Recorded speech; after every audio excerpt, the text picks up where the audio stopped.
Alright, well, should I also roll math then? Honestly, it's probably something you can. Honestly, for roleplay's sake, I think it's fine to be stuck with this problem. Mm-hmm. You can easily. I'm gonna say it's just I'm just gonna say it's you need a new hyperdrive. I'll say it's the hyperdrive that malfunctioned. That's cool. The primary or the backup? Primary. Oh, do you have a backup already? My ship came with a primary 2, backup 15. Oh. The 15? That will take... Let's see. That's... So a 0.1 takes the standard time. Yeah. A 1 takes the standard time. A 0.1 takes... half the time. Yeah. But a 1 takes standard... So a 15 hyperdrive would take 15 times as long to get somewhere. You might as well just be flying there at normal speed. Well, yeah, but it's meant as a backup hyperdrive in the event you need it. Yeah. It's like, well, we're gonna get there, but it's gonna take us a few weeks. So you at least... Plus, Susan could probably ask you guys for some help. Yeah. Well, I think with it being 4 threats, you're at the point where you just need to buy a new hyperdrive. Rather than repairing it. Because if it's with 4 threats, I think that's a little much to say that you can repair it at this point. Yeah, I would say that your hyperdrive might be sought. If it's the hyperdrive, like... I mean, it's fine to go with the 15 for now, but you'll... And plus you're on a junk planet. We're better to find a new hyperdrive. It kind of just works out. I was going to say, it's a junk planet try for to get now. some, but then again... Until the bomb goes off. Yeah, and the planet's surface gets hyperheated and the atmosphere dissipates. So, you said a 17 and below does what? 17 and below. They mess with it more? Yeah, 17 to 13. Okay, well, we got a 15. Alright, so they mess with it more, making it now a 19 and below, they mess with it.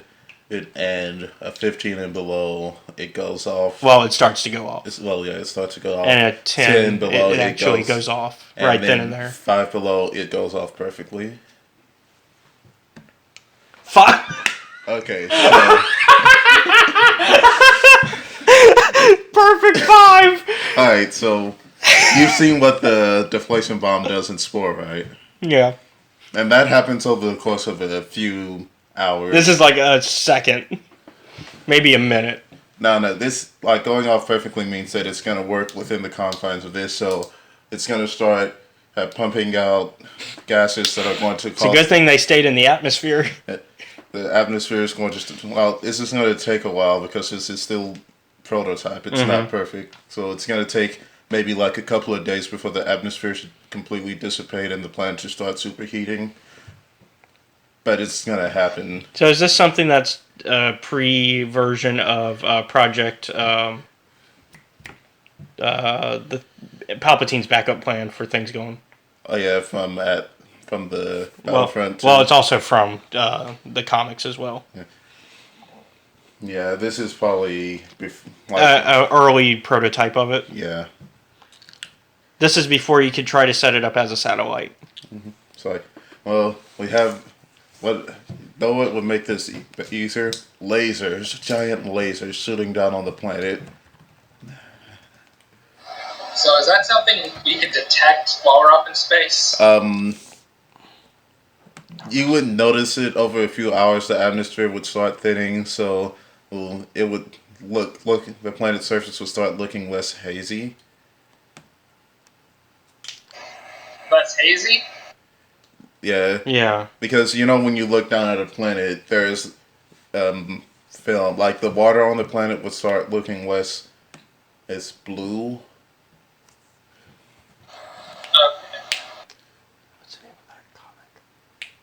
Yeah, this is like an early prototype of that. Yeah, except they use lasers. This is like a bomb that you have to. Well, that's why it's an early prototype. It's like, which means somebody had to go to the planet to set it off, whereas the actual thing you don't have to be on the planet to have it go off anymore. And so, over the course of the next couple of of weeks, the planet is just going to get cooked. Volcanoes, oceans will dry up. Well, I don't think there's any oceans on Raxus Prime to begin with. Yeah. Alright, so at this point you show up. And you guys are like nearby each other and you're still in the atmosphere. And you've noticed that it's starting to look a little off. Wait a second. So Ismail's in the cockpit. He's like, wait a second. This isn't right. Did someone activate the weapon? If my characters have noticed them, they'll try to call on frequencies. Alright, so they call you. You see Ismail still disguised as C2. What is it? Oh, we have some of your friends that you left on the planet. And you see like everybody kind of waving, except for Robot who's still in the cargo. Yes. That is good. I guess you can dock with the ship. You can dock with what's it? Carry ship claws. Oh yeah, claws. You can dock where the claws usually docks. Well, Is it Undershot Kiari's? or Is it Keontae's ship? They're on Kiari's ship still. No, we took both of the ships because Oh yeah, your ship is on Raxus right now. Well, no, my ship. Remember, my ship went. And that's. Oh yeah, that's right. Yeah, because the one with your new character. Yeah, the Cello. Yeah. So there's actually 3 ships now. Alright. I love how we started off. I love how we started off with 1 ship, so that way everybody wouldn't be having a bunch of ships around, and now we're back to like 3 ships. I need a small group to accompany Marcelo down to the planet. And did he hear what I said about my hyperdrive? Oh yeah, I guess he tells you about the hyperdrive. Yeah, we can recover one from the planet. Alright, we'll just stop for now. The population of the planet have started to notice the change in the atmosphere. Not right away. I'd give it like another in-game day before they realize. Yeah, so, because you said it's a process of a week, right? Yeah. So yeah, I'd give them another day. I need to know who all is going to go down and start in. Well, I'm going to go off of people that we know for sure are going to play at some point. Imala's going to go down there. Matt and Susan probably. Mm-hmm. Talon's probably going to go down there. Well, his personal starfighter only seats 8, so I don't think like his personal starship. So let's see. Well, and then you already have, and then Rister and Seth are already down there. Mm-hmm. So I'd have to. So that's at least 4. Like, I don't know. That would be a lot of people to. But I mean, Susan and Matt can go down. Like they'll just probably take their ship down and then have somebody else keep an eye on the ship. Yeah, they can do that. It's because it's like it's like a actual fighter. It's not like normal starship. It's I can only fit at 8 people because I have a place in the ship to hold a box, which those are really big, so we can put some people back there. All right. Because my original plan was to put a box in the bottom of my fighter and fly over a battlefield, drop the box, a whole bunch of droids come out. Yeah. I guess Imala doesn't have to go right now. Talon probably will stay on his ship just to make sure people don't explore. Mm-hmm. But if you need a small group, then Susan can pod her small freighter down. Well, if we can keep it like 4 to 6 people, they can all fit in my personal starfighter. So let's see. Matt, you, probably Talon, and then maybe Imala. Yeah, that. Well, does he want Matt or Susan? Yeah, do you have a... Matt's your actual character, so we're going to have Matt. Yeah, even though like we trust Susan, so Susan's going to be still working with Talon as soon as they can get the opportunity to start working on that. All right. All right. So, as far as am I going to power into C2's modified Naboom Starfighter? All right. So, as the ship drops towards the surface, you see an unending wasteland of wreckage. The junk piles and trash create their own landscape of winding canyons and lakes of sickening sludge. Building-sized recycling droids walk the piles, using massive claws to feed their fiery onboard smelters. A haze of hazardous gas covers much of the area, its color changing with the leaking chemicals around it. Suddenly, your ship's proximity alert sounds as 4 small ships appear on your scopes. They're fast, highly maneuverable, and flying in pairs. Must be welcoming. Wait, I have to do my solo. Must be a welcoming party. Alright, so what are you guys gonna do?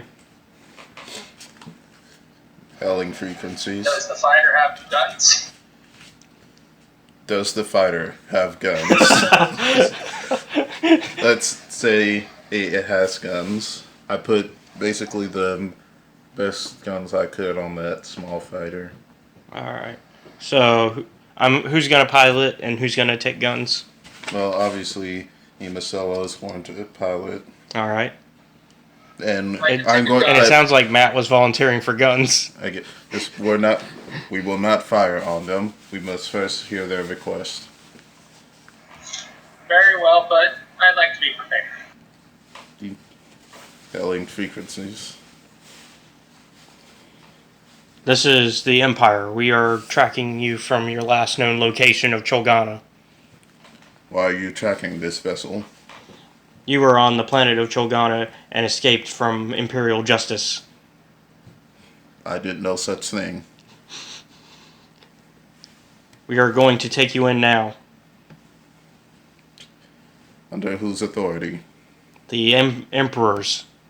Under the authority of Karkar, or Lieutenant Admiral Karkar, or I am on a personal mission to offload a highly dangerous experimental weapon from this planet.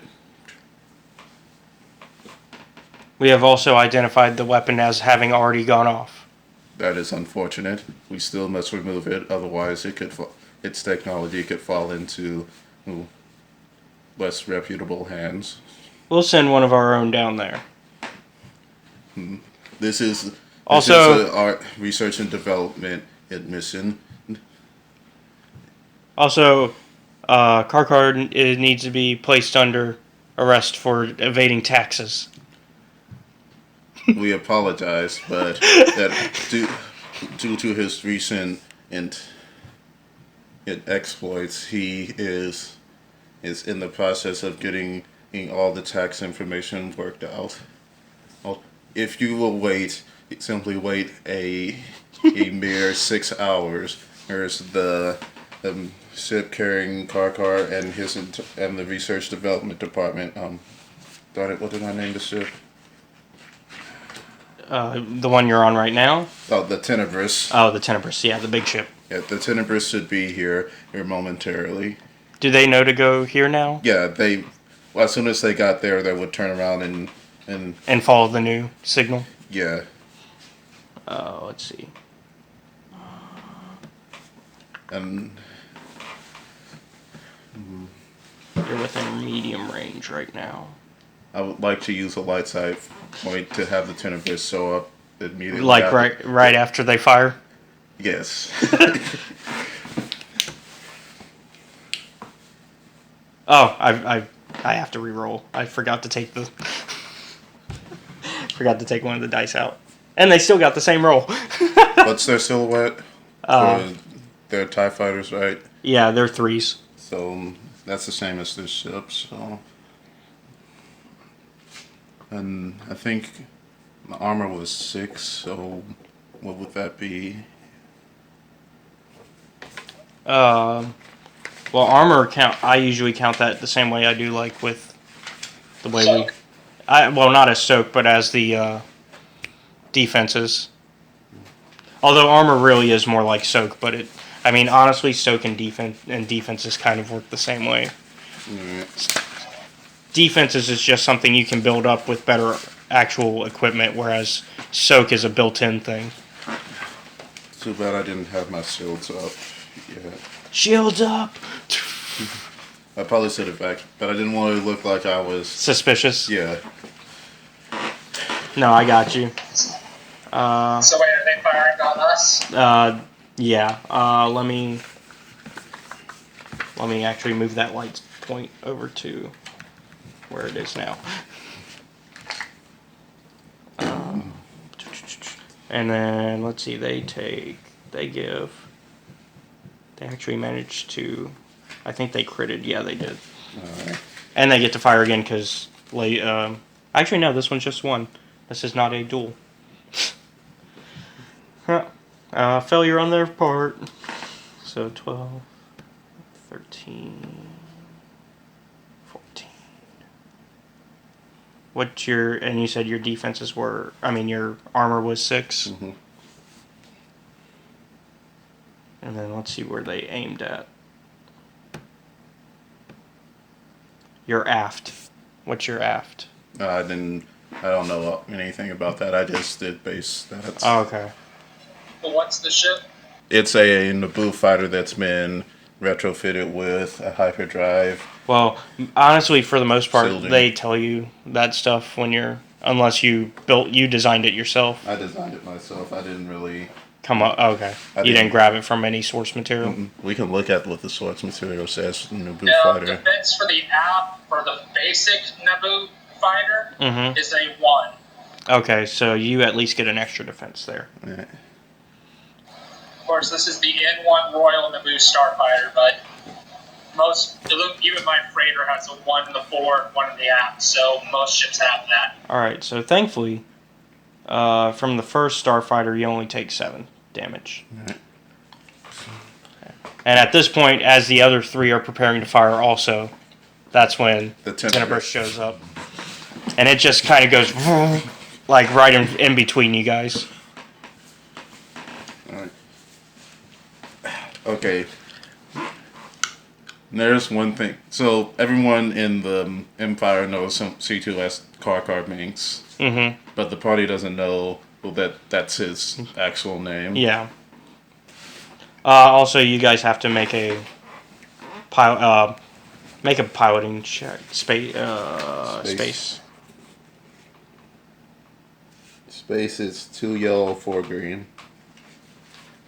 Because you have to be able to avoid colliding with like the mountains of junk and all that, as you dodge the attack. Let's see. Is everybody strapped in? By the way, I'm strapped in. I mean, you would assume everybody's strapped in. Yeah, there are 4 seats in the cargo hold. Since we didn't bring the extra 4 people, no one's in the cargo hold, so I'm gonna assume everyone is strapped into the seats. Okay.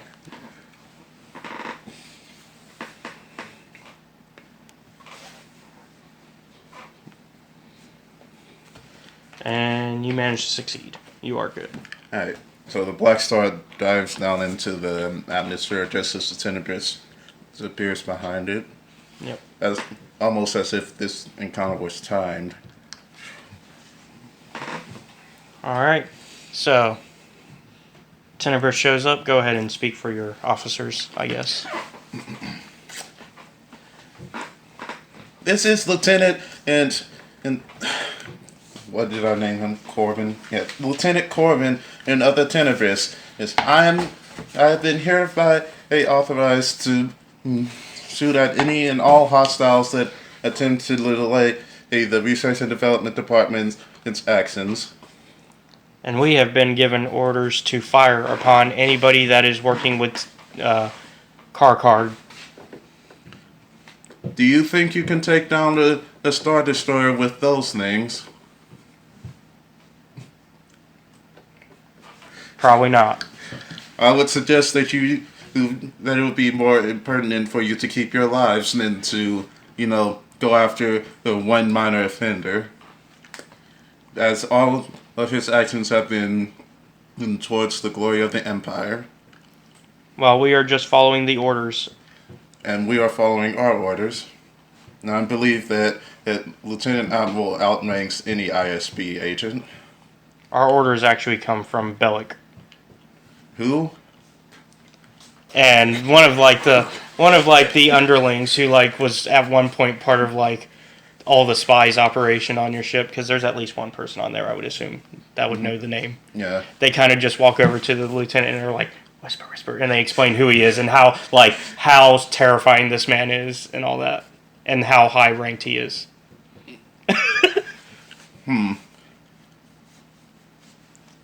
They go up there at Mansfielding.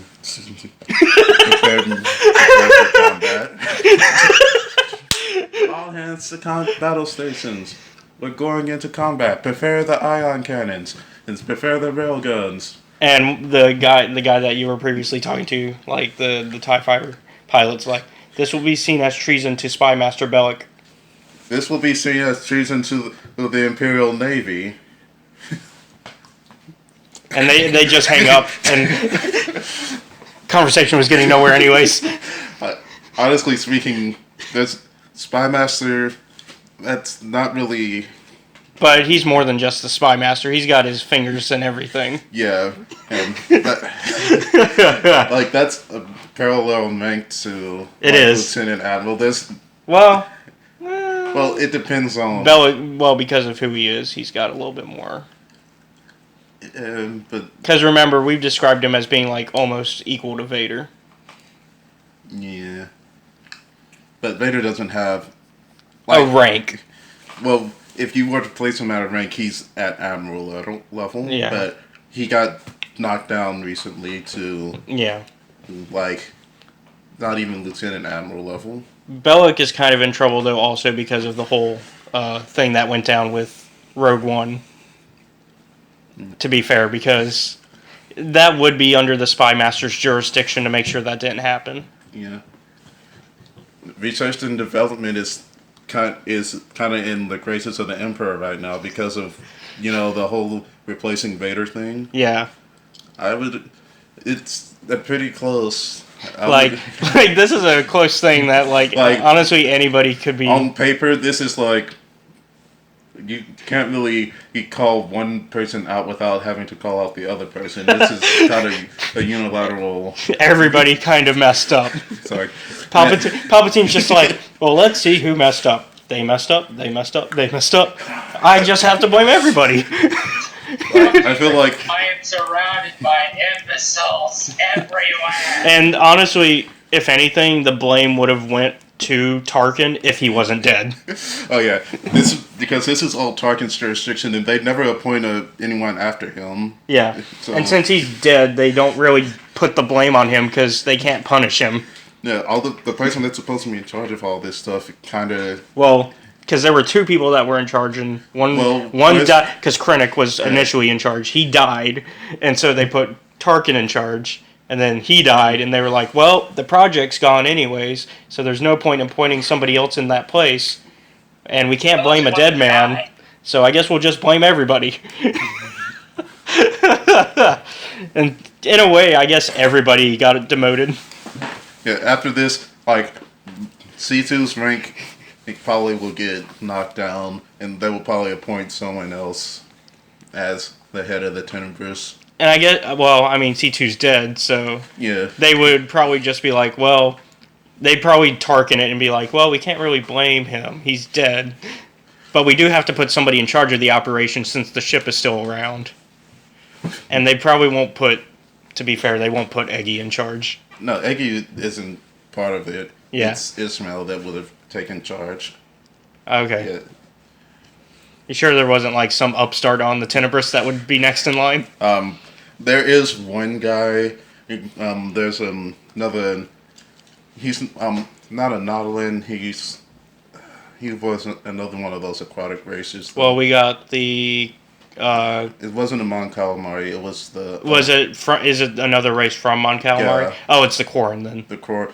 He was a Quarren, and He specializes in biomedical science. Because there's only really 3 races on Mon Calamari. You got the Mon Cal, the Quarren, and then the Shark people. I forget their race at this moment. Yeah, it's like, because it wasn't the Shark people, it was something different. Okay. I had tried to write out a whole bunch of people for it, but I got bored with it. Yeah. Basically, he's biomedical science expert. So if anything, he'll be next in line. Probably.